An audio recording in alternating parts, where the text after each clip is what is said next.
सर्वमंगल मांगल्ये शिवे सर्वादि साधिके शरण्ये त्र्यंबके गौरी नारायणी नमस्तुते। माँ दुर्गा को मेरा शत शत प्रणाम। आप सभी को नवरात्र की ढेर सारी शुभकामनाएं। दोस्तों, माँ दुर्गा आप सभी पर कृपा दृष्टि बनाए रखें। नवरात्रि एक संस्कृत शब्द है जिसका अर्थ है नवरात्रि। 9 रातों और 10 दिनों के दौरान माता के 9 रूपों की पूजा की जाती है।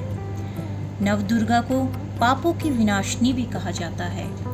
नवरात्र के 9 दिन भक्ति और साधना के लिए बहुत पवित्र माने जाते हैं। इसके पहले दिन शैलपुत्री की पूजा की जाती है। शैलपुत्री हिमालय की पुत्री है।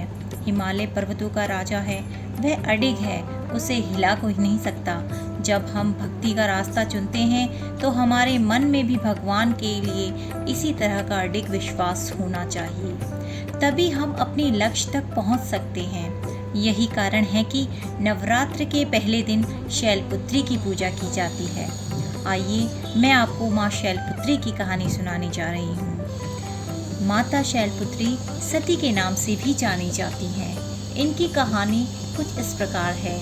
एक बार प्रजापति दक्ष ने यज्ञ करवाने का फैसला किया। इसके लिए उन्होंने सभी देवी देवताओं को निमंत्रण भेजा, लेकिन भगवान शिव को नहीं। देवी सती भली भांति जानती थी कि उनके पास निमंत्रण आएगा, लेकिन ऐसा नहीं हुआ। वो उस यज्ञ में जाने के लिए बेचैन थी, लेकिन भगवान शिव ने मना कर दिया। उन्होंने कहा कि यज्ञ में जाने के लिए उनके पास कोई भी निमंत्रण नहीं आया है और इसलिए वहां जाना उचित नहीं है। सती जी नहीं मानी और बार बार यज्ञ में जाने के लिए आग्रह करती रहीं। सती के ना मानने की वजह से शिवजी जी को उनकी बात माननी पड़ी और उन्होंने अनुमति दे दी। सती जब अपने पिता प्रजापति दक्ष के यहाँ पहुंची तो देखा कि कोई भी उनसे आदर और प्रेम के साथ बातचीत नहीं कर रहा। सारे लोग मुंह फेरे हुए थे और सिर्फ उनकी माता ने उन्हें स्नेह से गले लगाया। उनकी बाकी बहनें उनका उपहास उड़ा रही थीं और सती के पति भगवान शिव को भी तिरस्कृत कर रही थीं। स्वयं दक्ष ने भी अपमान करने का मौका न छोड़ा। ऐसा व्यवहार देख सती जी दुखी हो गई।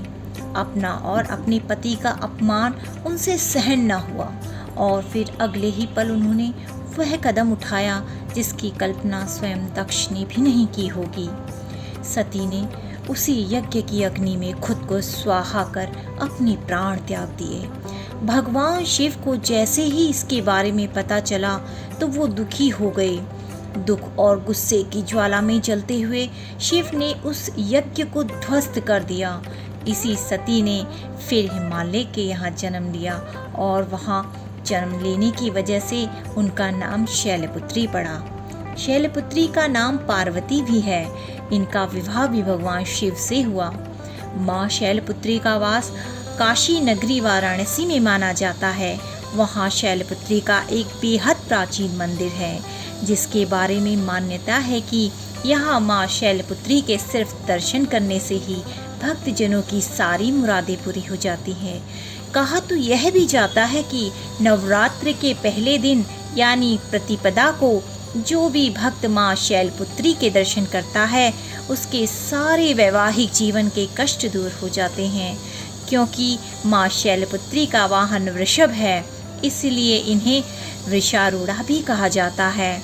इनके बाएं हाथ में कमल और दाएं हाथ में त्रिशूल रहता है। जय माता रानी।